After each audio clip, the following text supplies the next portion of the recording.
Hello, YouTube. It has been a few weeks and a lot of changes since we last talked. I've officially withdrawn from official Strongman games. I'm waiting to hear from an endocrinologist. More on that later. And I got a haircut. So stick around to the end. I'll flesh out kind of more what's happened, but for right now, we're going to go and smash some deadlifts.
Good workout.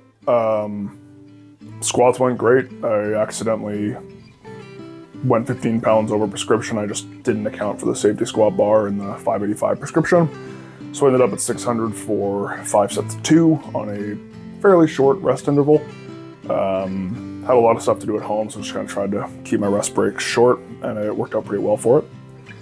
Deadlifts, again, we're kind of freeballing without the suit. We've been in the suit for the last 6-7 weeks, so kind of just guesstimating what we could hit off of the 850 single.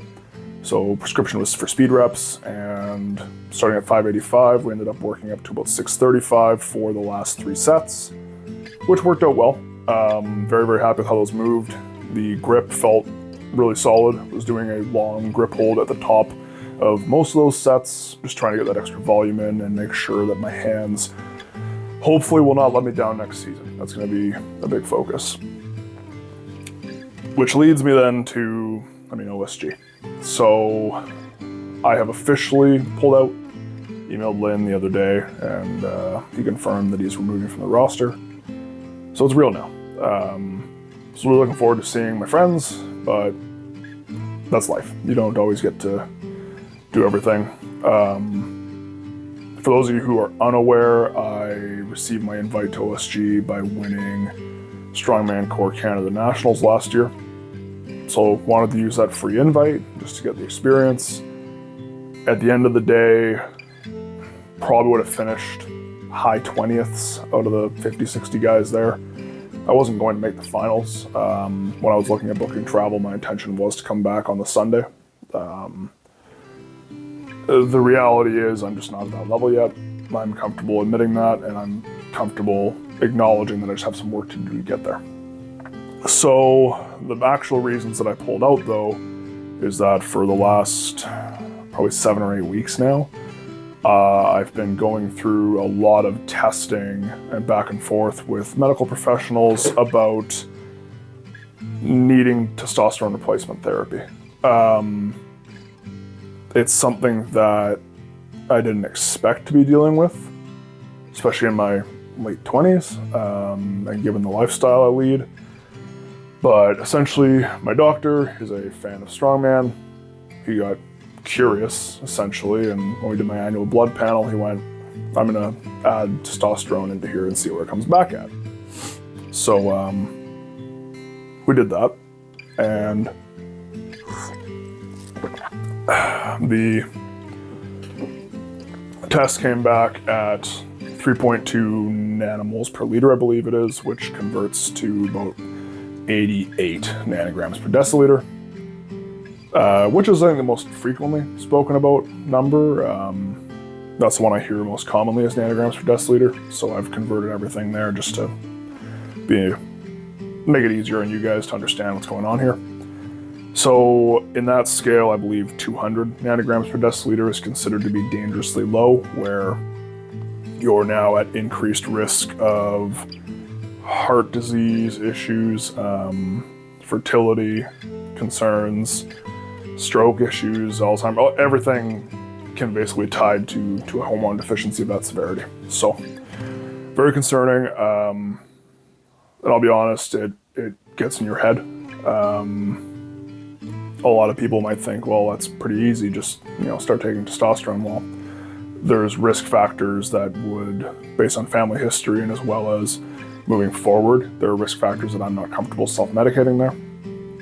But so when we look at what's next, well, then I had to go and get a second test. And that one came back a little more normal, but it was drawn at a different point in the day. Testosterone levels can fluctuate quite rapidly, which is why they're mostly taken at the same time before, or within about 3 hours of your wake window. So that test came back, it was quite a bit higher, but it was also drawn at a different time. So I was requested to go back for a third test. Second test came back at about, it was 300 nanograms per deciliter, so still quite low. It was about 6 something nanomoles, but still within that low normal range. The third test then came back again at that 3.6 nanomoles at a reference range of, I believe it starts at 4.8.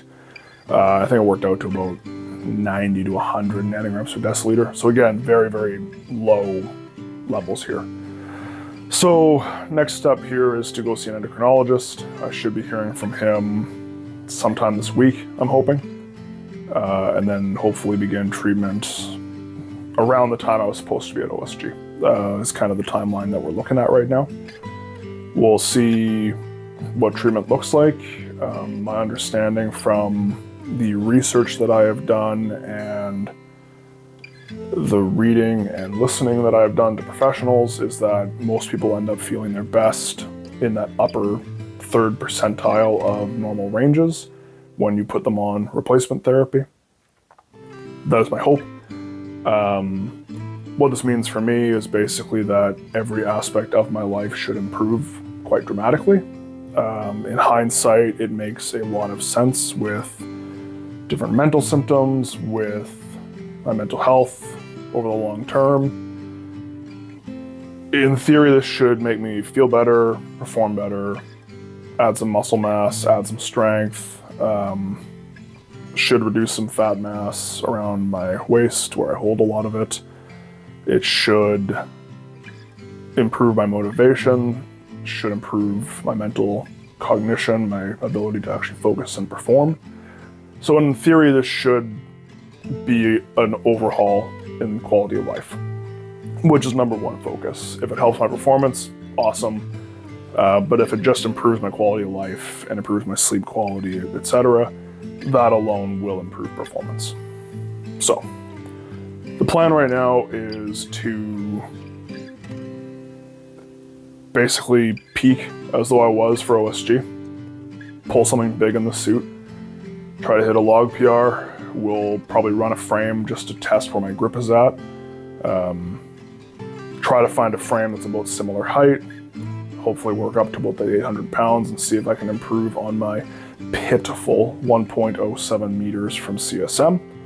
We're putting a lot of effort into the grip, so hopefully we see some dramatic improvements, and then it'll be off season. I don't intend to compete again until June, whether that is Manitoba Strongest Man or another circuit show, or if it's going to end up being Western Canada Strongest Man. There's no real confirmation on that yet. It's still so early, but the hope would be to come in bigger, stronger, leaner, and try to improve on the performances that I've had this year.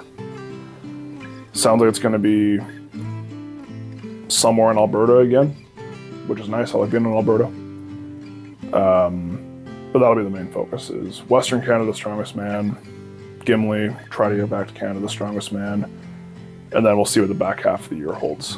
But for now, it's going to be just training, vlogs. I will likely make some videos speaking on the process and my experience with testosterone replacement therapy.